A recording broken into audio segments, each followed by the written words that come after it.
Ternyata aku salah besar.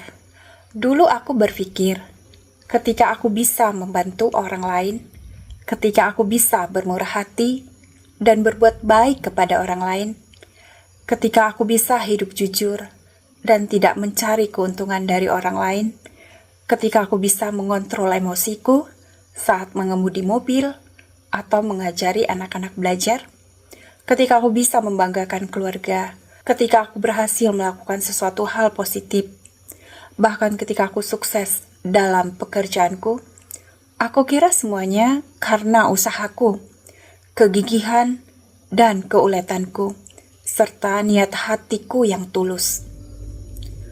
Tetapi, setelah kutilik firman Tuhan ini, ternyata aku sudah salah besar dan berdosa selama ini. Filipi 2 ayat 13, karena Allah lah yang mengerjakan di dalam kamu, baik kemauan maupun pekerjaan menurut kerelaannya. Kerelaannya berarti belas kasih karunia-Nya. Kasih karunia adalah anugerah atau pemberian yang kita terima dari Allah secara cuma-cuma, meskipun kita tidak layak menerimanya. Bukan karena jasa, kekuatan, serta kemampuan kita, melainkan karena anugerah ilahi yang memampukan orang untuk percaya kepada Tuhan, untuk menerima pengampunan dan kekuatan untuk mengatasi kelemahan dan terhindar dari berbuat dosa. Sebab kasih karunia memampukan seseorang untuk meninggalkan dosa dan hidup sesuai panggilan Tuhan, memampukan manusia untuk hidup dalam hubungan yang benar dengan Tuhan. Jadi, jika Anda selama ini sudah berada pada jalur yang benar, bersyukur dan bersukacitalah karena Anda hidup dalam kasih karunia Tuhan.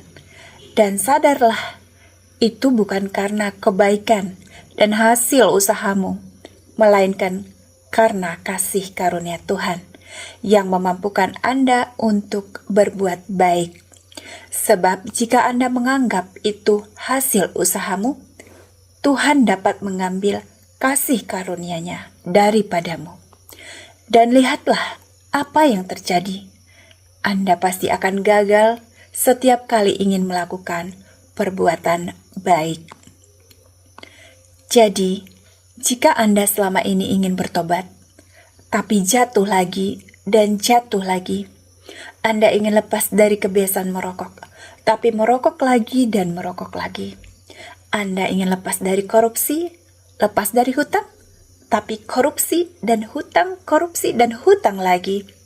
Anda ingin lepas dari sifat pemarah, tapi marah lagi dan marah lagi. Anda ingin lepas dari zina, tapi zina lagi dan zina lagi. Anda ingin lepas dari kepahitan, tapi sakit hati dan sakit hati lagi. Anda ingin lepas dari kecanduan obat-obatan terlarang, tapi jatuh lagi dan jatuh lagi. Anda ingin jujur, tapi bohong lagi dan bohong lagi. Jika Anda mencuri, berbohong, korupsi, namun tidak ada yang tahu, seolah semuanya berjalan baik dan lancar, dan Anda semakin lama semakin kaya raya dengan cara yang tidak benar.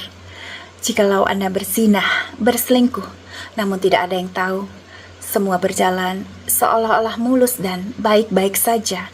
Anda semakin lama semakin terbiasa melakukannya tanpa ada alarm dan penyesalan. Berhati-hatilah, berarti ada yang tidak beres dalam diri kita. Jangan-jangan kita telah kehilangan kasih karunia Tuhan. Maka cepat-cepatlah kita bertobat selama masih diberi kesempatan. Seperti yang tertulis di dalam Matius 7 ayat 7-8. Mintalah, maka akan diberikan kepadamu. Carilah, maka kamu akan mendapat. Ketoklah, maka pintu akan dibukakan bagimu. Karena setiap orang yang meminta menerima, dan setiap orang yang mencari mendapat, dan setiap orang yang mengetok, baginya pintu dibukakan. Semoga kasih karunia Allah melimpah atas hidup kita, sehingga kita dimampukan untuk dapat berbuat baik. Karena untuk dapat bertobat pun, ternyata kita butuh kasih karunia Tuhan.